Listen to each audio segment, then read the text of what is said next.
मुझे बचपन से ही भूतों से बड़ा डर लगता है। अंधेरा हुआ कि प्राण कांपने लगते। शायद बचपन में बड़े भाई बहनों द्वारा सुनाई गई डरावनी कहानियां इनकी जड़ में हों। चुड़ैल के पांव के पंजे उल्टी दिशा को मुड़े होते हैं और दोपहर में बांस के झुरमुट से डायन निकलती है आदि बातों ने आज तक मेरा जीना हराम कर रखा है। मेरा गांव एकदम बीहड़ में है, जहां अभी तक चिजली भी नहीं पहुंची। मुख्य बाजार से कई मील पैदल चलकर ही वहां पहुंच सकते हैं और रास्ता भी एकदम सुनसान और झाड़ झंखाड़ से भरा हुआ। बीच में एक नहर है जिसे पार करने के लिए एक सीमेंट का छपटा बिजली का पोल डाल दिया गया है, जिसे पार करने के लिए जिम्नास्ट जैसे कौशल की जरूरत पड़ती है। इस बार गांव गया तो ट्रेन लेट थी, पर बाजार पहुंचने तक तो अच्छी खासी रोशनी थी। मुझे लगा कि सूर्यास्त तक घर पहुंच जाऊंगा, पर आधी राह तय करने तक अचानक अंधकार हो गया। तरह तरह के पशु पक्षी विचित्र आवाजें निकाल रहे थे। अब मेरी भय से बुरी हालत होने लगी। मेरे पास टॉर्च भी नहीं थी, हाथ को हाथ नहीं सूझ रहा था।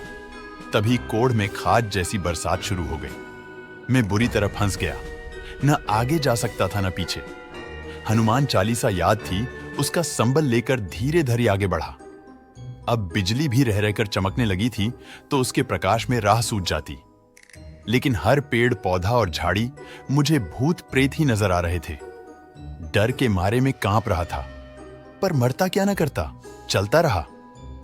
अचानक बिजली चमकी और गने कुछ फलांग दूर ऐसा दृश्य देखा जिसने मुझे जड़ कर दिया। उस समय की अपनी अवस्था का वर्णन मैं चाहकर भी नहीं कर सकता। हृदय इतनी जोर से धड़क रहा था मानो मुंह से बाहर आ जाएगा। एक लगभग 8 फुट का दुबला सा आदमी लहराता हुआ चला जा रहा था, जिसका सर उसके शरीर की तुलना में कई गुना बड़ा था और उसने ऊपर छतरी तान रखी थी।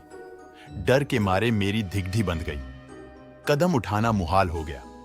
घुप अंधेरे में मैं आंखें फाड़ फाड़ कर उस विचित्र आकृति को देखता रहा। अगली जो घटना हुई उसने रही सही कसर भी पूरी कर दी।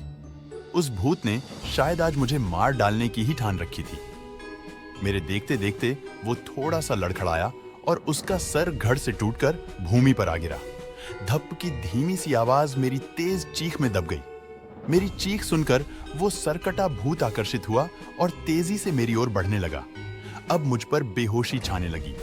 प्राण बचना असंभव था, किंतु पता नहीं कैसे ईश्वर की कृपा से मैंने अपने पास अपने चचेरे भाई को पाया। उसे देखते ही मुझे ऐसा लगा मानो मरते मरते संजीवनी बूटी मिल गई। उसके पूछने पर मैंने भूत का सारा किस्सा सुनाया तो वो जोर जोर से हंसने लगा और बोला, बुद्ध, भूत नहीं, वो मैं था। बाजार से चीनी की बोरी सर पर लादकर घर जा रहा था कि बरसात शुरू हो गई और मैंने ऊपर छतरी तान ली।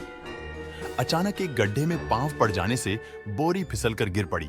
तब तक तुम चीख पड़े और मैं तुम तक आ पहुंचा। फिर हम दोनों मजे में बोलते बतियाते घर आ गए और मैं समझ गया कि हमारे वहम से बड़ा भूत और कोई नहीं होता।